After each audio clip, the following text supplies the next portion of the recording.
এই নতুন বছর, এই নতুন প্রহর, প্রভু দয়া আর করুণায় ভরে দাও। এই জীবন খাতার যত পুরনো পাতার সব ভুল ত্রুটি ক্ষমা তুমি করে দাও।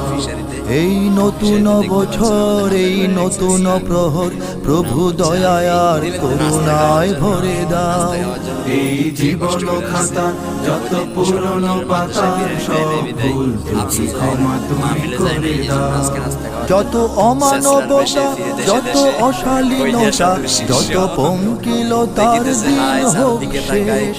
নিরাপদ নির্দোষ হোক সকল মানুষ, হোক সুন্দর নির্মল এই দেশ। চির শান্তির ক্ষণ মোরা চাই আজীবন, এই নিয়তি নিখিল চরাচরে দাও। এই নতুন বছর, এই নতুন